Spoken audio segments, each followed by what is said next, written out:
그리고 다시 이제 창세기 15장으로 돌아가면은 6절에 아브라함이 이렇게 말씀하신 하나님의 그런 말씀, 그리고 하나님을 믿었다라고 이렇게 나옵니다. 그래서 하나님께서 이를, 여기서 이것이라는 것은 아브라함이 하나님을 믿은 것, 이것을 얘기한다고 이렇게 대부분의 학자들이 얘기합니다. 하나님께서 이 아브라함이 하나님을 믿은 것을 그에게 의로 여기셨다라고 얘기합니다. 로마서 이제 4장에서 이 바울이 이것에 대해서 잘 설명을 하고 있는데요. 이때 당시 아브라함은 이미 그 갈대아 우르에 있을 때부터 자식이 없었고, 그 이후에 하란에서도, 그리고 또 그 이후에 여러 해가 지나면서도 계속 자식이 없었던 상태이고, 아브라함과 사라의 몸은 계속 늙어가고, 그들이 이제 실제적으로 현실적인 상황에서는 육신의 자손을 만드는 것이, 생기는 것이 거의 불가능해 보이는 그런 상태였습니다. 그런데 하나님은 너에게, 아브라함에게 하늘의 별같이 많은 자손을 주겠다고 그렇게 말씀을 하셨습니다. 이것은 거의 믿기가 힘든 일이었지만 아브라함은 이 불가능을 가능하게 하고 없는 것을 있게 그렇게 하실 수 있는 창조의 하나님, 전지전능하신 하나님이시라는 것을 아브라함은 믿었던 것이고, 그래서 그런 아브라함의 믿음을 하나님은 의로 여기신 것입니다. 이것에 대해서 이제 로마서 4장에서 잘 설명하고 있기 때문에 나중에 로마서 4장을 이것과 관련해서 한번 읽어보시면 좋을 것 같습니다. 그리고 나서 이제 7절부터 땅에 대한 그 언약의 말씀들이 두 번째 부분이 시작되게 됩니다. 이것은 이제 이 언약은 18절에 명확하게 나오는데요. 하나님께서 아브라함과 더불어 언약을 세웠다라고 이렇게 얘기를 하십니다. 그런데 이 언약의 말씀은 7절부터 시작이 되고 있습니다. 7절에 보시면은 하나님께서 다시 이제 아브라함에게 이르시되 나는 이 땅을 내게 주어 소유를 삼게 하려고 너를 갈대아에 있는 우르에서 이끌어낸 여호와니라 라고 이렇게 말씀을 하십니다. 이것은 이제 우리가 성경에서 하나님께서 자신에 대해서 말씀하실 때 많이 이렇게 말씀하신 그런 비슷한 표현이다, 형식이다 라는 것을 우리가 알고 있는데요. 이것은 고대 근동이나 아니면은 성경에서 그런 나오는 그런 표현들을 봤을 때 하나님께서 언약을 맺으실 때 시작하시는 그 시작 부분에 나오는 말씀으로서 아주 전형적인 형식을 갖고 있습니다. 그 형식은 무엇이냐면 나는 너에게 이러한 일을 베푼 여호와다. 나는 너에게 이러한 일을 한 여호와다. 라는 그런 말씀으로 이렇게 시작을 하시는 것을 이 성경에서 여러 군데에서 볼 수가 있습니다. 가장 대표적인 부분은 이것 말고 이제 출애굽한 이스라엘에게 시내산에서 하나님께서 그들과 언약을 맺으시는 장면에서 나오는데요. 출애굽기 20장 2절 말씀에 나옵니다. 나는 너를 애굽 땅 종되었던 집에서 인도해낸 내 하나님 여호와니라. 보시면은 이 두 구절을 비교해 보시면은 상당히 비슷한 구조를 갖고 있다는 것을 알 수가 있습니다. 나는 너를 애굽 땅에서 인도해낸 여호와라. 나는 너를 갈대아의 우르에서 이끌어낸 여호와라. 이렇게 같은 형식을 갖고 있고, 출애굽기에서는 이 이후에 이제 보시면은 이후에 이어지는 말씀이 바로 이 언약 구약의 그런 시내산 언약에서 가장 핵심이 되는 십계명 말씀을 이렇게 쭉 이어서 말씀하시는 것을 알 수가 있습니다. 그리고 이런 이 십계명의 가장 중요한 언약이 시작이 되는 부분에서 하나님은 나는 너희를 애굽에서 인도해낸 하나님 여호와라 라고 이렇게 말씀을 하신 것입니다. 이 언약의 시작을 알리는 이 말씀이 바로 창세기에서는 15장 7절에 이렇게 하나님이 말씀을 하신 것입니다. 즉, 그래서 우리가 이 말씀은 바로 하나님께서 그 언약을 시작하시는 이 말씀을 봤을 때 하나님께서 아브라함과의 언약을 이제 본격적으로 시작해서 말씀을 하시는구나 라는 것을 우리가 알 수가 있습니다. 8절에 보시면은 이제 아브라함이 하나님께서 이제 이렇게 너를 이제 이 땅을 내게 주려고, 내게 소유를 주려고 이끌어낸 여호와다라고 했을 때 8절에 여호와여, 주 여호와여, 내가 이 땅을 소유로 받을 것을 무엇으로 알 수 있겠습니까? 라고 이렇게 물어봅니다.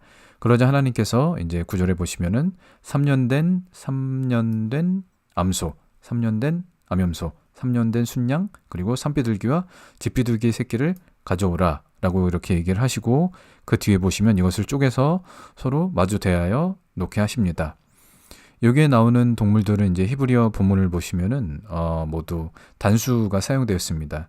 그런데 어떤 학자들은 이 산 비둘기와 집 비둘기 새끼는 단수가 사용되었지만 집합명사가 사용되었다라고 얘기를 합니다. 집합명사라는 것은 어떤 그룹, 어떤 여러 개의 개체를 이렇게 묶어서 얘기하는 것을 말하는데요. 그래서 그들이 이것을 집합명사로 보고 이 산비둘기와 집비둘기 새끼는 각각 2마리를 말하는 것이라고 얘기를 합니다. 왜냐하면 이것은 이제 성경에도 나와 있는데 레위기 5장 7절이나 그 이후에 레위기에 나오는 많은 이런 제사들에 대한 구절들을 보시면은 산 비둘기를 2마리 또는 집 비둘기 새끼 2마리라고 2마리씩 가져오라, 2마리씩 그렇게 어떤 그런 제사나 의식을 할 때 항상 2마리씩, 항상은 아니지만 거의 2마리로 언급하는 부분이 많이 나오는 것을 통해서 이것이 집합명사로서 2마리가 사용되었다라는 것이 일리가 있다라고 이렇게 볼 수가 있습니다. 그리고 이제 또 다른 학자들은 얘기하기를 이 산비둘기와 집비둘기가 각각 1마리지만 이것들이 이제 뒤에서 보시면은 그 새는 쪼개지 아니하였다라고 이렇게 나옵니다. 왜냐하면 이 새들은 이제 작기 때문에 쪼개지 않았는데 쪼개지 않은 대신 여기는 나오지 않았지만 다시 이제 레위기를 보시면은 만일 여호와께 드리는 예물이 새의 번제이면 산 비둘기나 집 비둘기 새끼로 이제 예물을 드릴 것이요. 즉 아까 좀 전에 나온 산 비둘기와 집 비둘기 새끼가 여기도 동일하게 언급이 되고 있는데요. 여기서 이것을 드릴 때 그것의 머리를 비틀어 끊어서 이렇게 드리라라고 나와 있습니다. 그래서 이 산 비둘기와 집 비둘기 새끼를 아브라함이 이제 하나님께 이렇게 하나님께서 놓으라고 하시는 대로 놓아야 하는데 그것을 그냥 그대로 두면 얘들이 살아서 이제 날아가겠죠. 그래서 이것들을 이제 어쨌든 죽이는 행위를 해야 되는데 그것이 바로 레위기에 나온 것처럼 머리를 비틀어서 끊어서 그렇게 놨을 수가 있습니다. 그렇다면은 이제 그 레위기 말씀을 봤을 때 이 새들은 머리를 이렇게 비틀어서 끊어서 이렇게 놨다라는 것이 일리가 있고 또 가능성이 있다라고 이렇게 볼 수가 있습니다. 그래서 이 구절을 보시면은 하나님께서 이제 가져오라고 하신 동물들은 3년 된 암소, 3년 된 암염소, 그리고 3년 된 순양. 이것은 둘로 쪼갰기 때문에 이 3마리는 각각 반씩 쪼개져서 6개의 그런 조각으로 나누어지고 그렇게 된다는 것을 알 수 있고 이 산 비둘기와 집 비둘기의 경우에는 각각 2쌍씩 또는 각각 1마리이지만은 그것의 머리를 이렇게 나눴을 때 이것은 총 여기 이제 정리를 해서 말씀을 드리겠습니다. 구절에 보시면 여기에 나온 동물들이 이렇게 나옵니다. 3년 된 암염소, 암소, 암염소, 그리고 순양, 산비둘기, 집비둘기 새끼. 근데 이것은 둘로 나눠지고 얘도 둘로 나눠지고 순양도 둘로 나눠지고 산비둘기는 2마리거나 또는 이제 머리를 끊고 집비둘기도 마찬가지로 2마리거나 머리를 끊게 됩니다. 그래서 이것을 다 합쳐보면은 10조각을 이룬다라는 것을 알 수가 있습니다. 이렇게 학자들의 그런 견해를 살펴봤을 때 이것이 10개일 가능성이 크다라는 것을 일단은 여기서 먼저 이렇게 짚고 넘어가도록 하겠습니다. 하나님은 이렇게 아브라함과 언약을 맺으실 때 동물을 쪼개 놓으라라고 이렇게 하셨는데요. 이것은 여기 나온 것과 정확히 이제 일치하지는 않지만 고대 근동 문헌에 나오는 언약을 맺는 관습과 상당히 유사합니다. 아브라함은 이제 갈대아 우르와 하란이라는 메소포타미아에서 태어나고 생활했기 때문에 그 당시에 고대 근동에서 행해지는 이런 문화와 관습에 상당히 익숙했을 것입니다.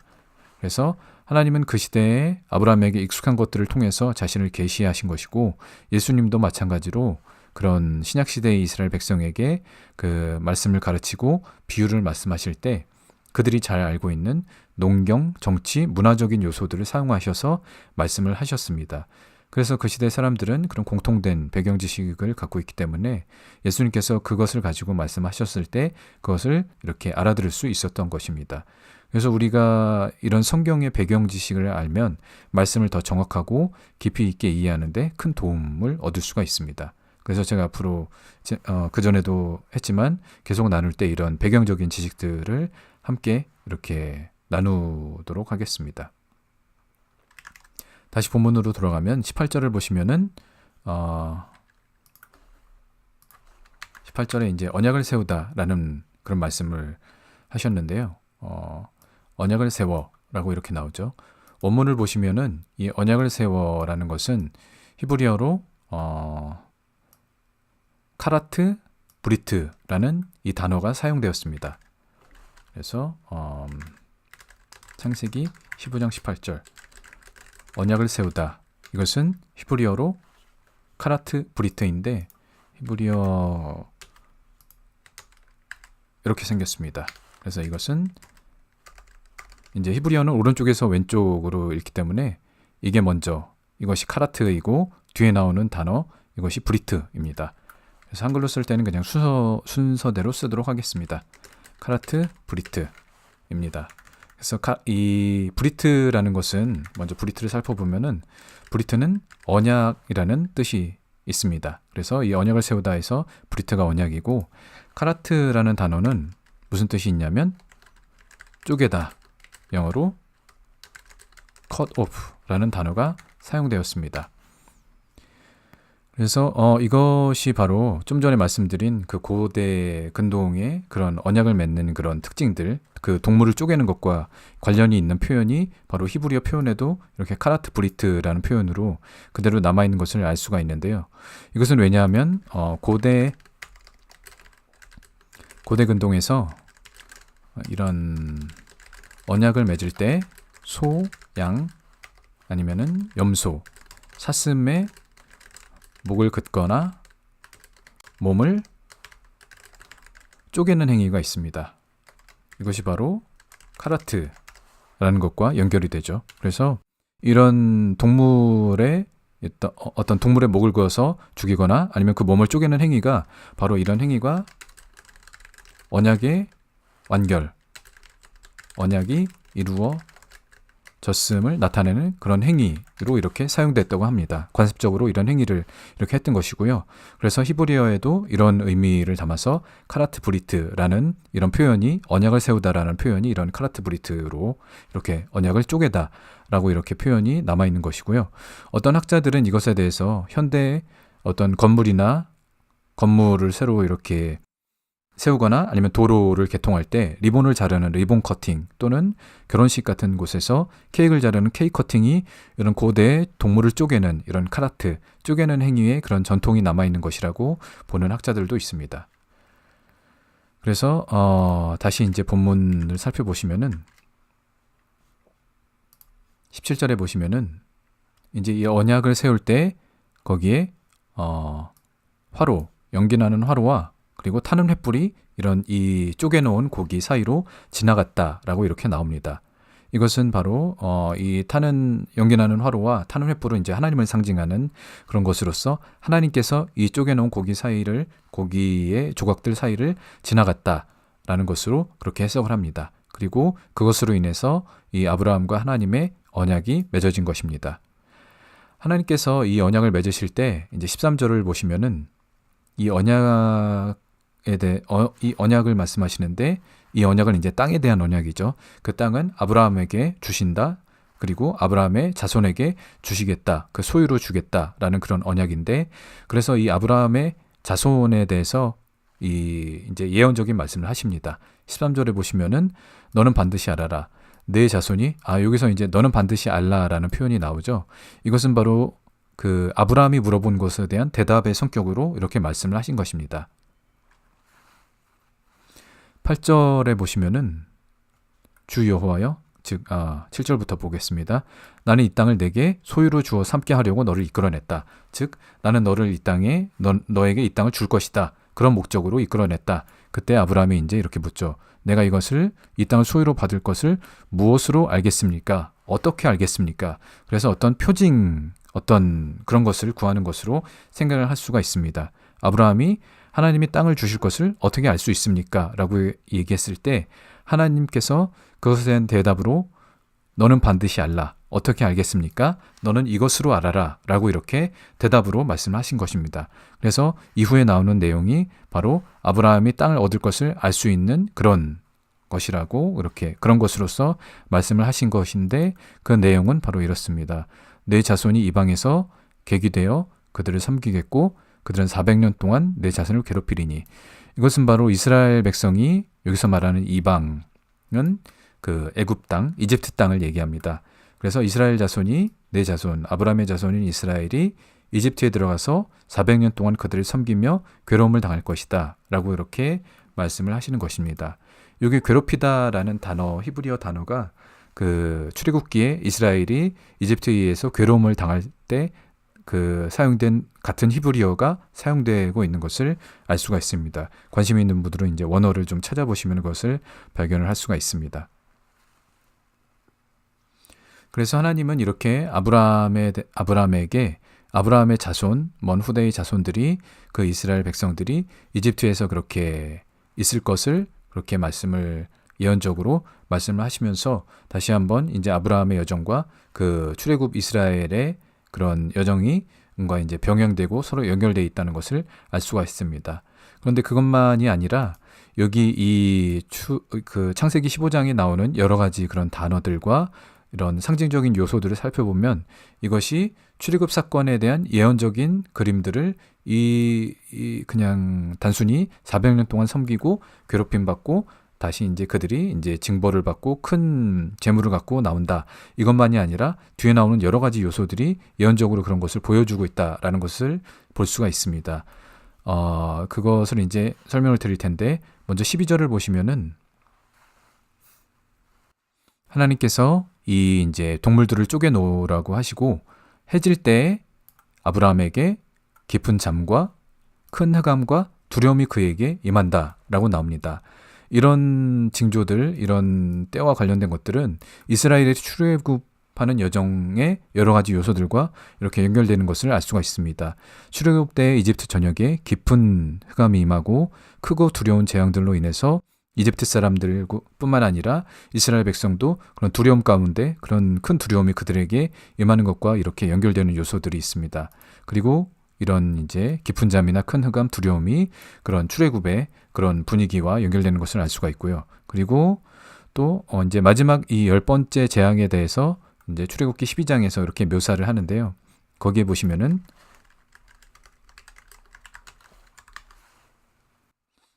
마지막 재앙은 무엇이냐면 이제 그 이집트, 애굽의 장자들의 죽음이 마지막 10번째 재앙입니다. 그때 어린 양의 피를 문에 바른 이스라엘 백성은 내가 넘어갈 것이다 라고 이렇게 얘기를 하시는데 그것이 바로 이제 출애굽기 12장에서 그 부분들을 하나님께서 이제 자세히 설명하십니다. 그때 이제 이스라엘이 잡을 그런 어린 양의 피는 바로 해질 때 잡으라 라고 나옵니다. 해질 때 이스라엘 회중이 그 양을 잡고 여기서 이제 히브리어로는 다른 표현이 사용됐지만 이 때에 대해서는 같은 해질 때를 의미하는 그런 표현이 창세기에도 똑같이 사용되었습니다. 12절에 보시면은 같이 비교하면서 보겠습니다.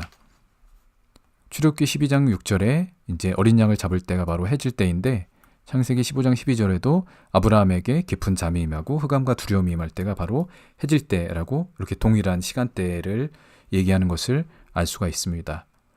또한 다시 출애굽기 12장 29절을 보시면은 이집트의 장자들을 이제 해질 때에 어린 양을 잡고 그 피를 문설주에 바르고 나서 해가 지고 나서 밤중에 하나님께서 이제 이 애굽에 있는 모든 장자들을 치시는 일들이 일어납니다. 그런데 그 일들이 일어나는 때가 바로 밤중에라고 이렇게 얘기를 합니다. 이것도 마찬가지로 창세기 15장 17절을 보시면은 이제 해질 때에 아까 12절에 해질 때 이제 큰 두려움 그런 것들이 임하고 그때로부터 조금 더 지나서 이제는 해가 지나고 나서 어두울 때 바로 연기나는 화로가 그리고 타는 횃불이 지나가는 것을 알 수가 있습니다. 이것도 마찬가지로 두 구절을 비교해서 보시면은 해가 져서 어두울 때 그리고 밤중에 이 사건들이 이 시간대가 이렇게 서로 뭔가 이렇게 연결되어 있다는 것을 이렇게 좀 이렇게 볼 수가 있습니다. 그래서 이 밤중에 하나님을 상징하는 이 화로 그리고 횃불이 이 쪼갠 고기 사이를 지나갔다라는 것을 이렇게 볼 수가 있습니다.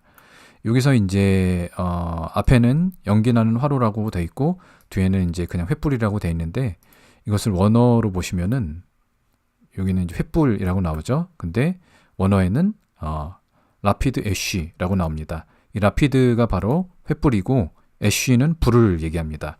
그래서 라피드 애쉬라는 것은 불타는 횃불을 얘기합니다. 여기서는 이제 한글 성경에는 번역이 안 돼 있는데 이것을 조금 이제 가져와서 정리를 해보면은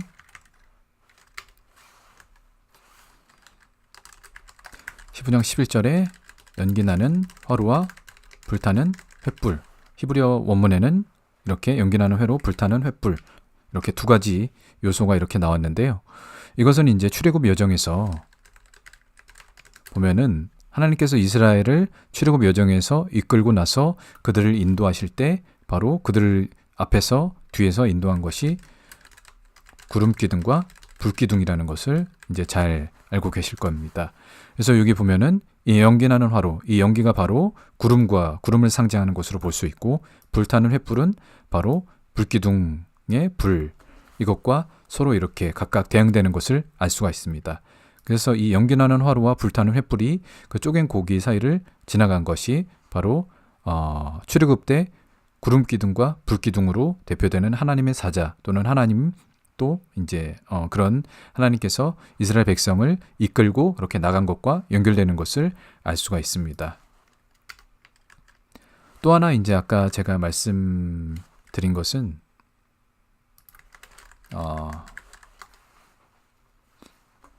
8절인가요? 8절에 보시면은 9절에 나오네요. 9절에 보시면은 3년 된 암소 이제 뭐 얘들이 나오는데 제가 아까 9절에 대해서 말씀드렸을 때 이것들이 이제 둘로 쪼개지고 두 마리거나 아니면 목이 끊기거나 해서 이것을 합하면 10조각이라고 이렇게 말씀드렸습니다. 그런데 이것이 바로 출애굽 여정에서는 어떤 그 10가지 재앙과 연결되는 것이라고 그렇게 볼 수가 있습니다. 이처럼 하나님은 아브라함에게 먼 후대에 그의 자손 이스라엘 백성에게 일어날 일들을 그들이 겪을 그런 400년 동안 이렇게 섬기고 고생하고 내가 심판하고 이렇게 나올 것이다 라는 것뿐만 아니라 이 아브라함과 언약을 맺는 여러 요소들의 이런 예언적인 그런 그림으로서 상징적인 것들을 이렇게 보여주신 것을 알 수가 있습니다. 그리고 이제 또 하나 알아야 할 부분이 있는데요. 그것은 이제 창세기 15장 17절 말씀입니다. 여기에 보시면은 연기나는 화로와 불타는 여기 타는 횃불이라고 나오네요. 예. 불타는 횃불이 쪼갠 고기 사이로 지나갔다라고 이렇게 나오는데요.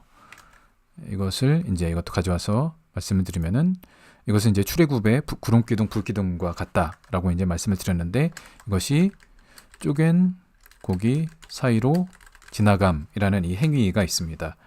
이것이 이제 갖는 의미는 요거는 이제 별도로 창세기 15장 7절 쪼갠 고기 사이로 지나감. 이제 이 화로와 횃불은 하나님을 상징한다라고 이렇게 아까 말씀을 드렸습니다. 화로와 횃불은 하나님 또는 어떻게 보면 하나님의 사자, 구름 기둥과 불 기둥이 이제 천사 하나님의 사자라고 이렇게 얘기를 하기도 합니다. 출애굽기에는 그렇게 나오는데요. 하나님 또는 하나님의 사자를 상징하는 것입니다. 그런데 이 언약을 맺을 때 쪼갠 고기 사이로 지나가는 이 행위 자체가 고대 근동의 어떤 그런 언약을 맺을 때의 그런 풍습과 그런 관습과 연결되는 부분이 있습니다. 그것은 뭐냐면은 언약의 당사자 중에 언약을 어기는 사람은 이 옆에 놓인 쪼개진 동물의 사체와 같이 될 것이다 라는 어떤 이 언약을 어겼을 때 발생할 수 있는 그런 저주의 개념을 담고 있다라고 이렇게 얘기를 합니다. 고대 근동에서는 이제 그런 특징, 이런 쪼갠 고개 사이로 지나갈 때 이런 이제 언약을 어기지 못하도록 이를 언약을 엄하게 준수하도록 하기 위해서 이런 의미를 담아서 이런 상징적인 행위를 한다라고 이렇게 얘기를 하는데요.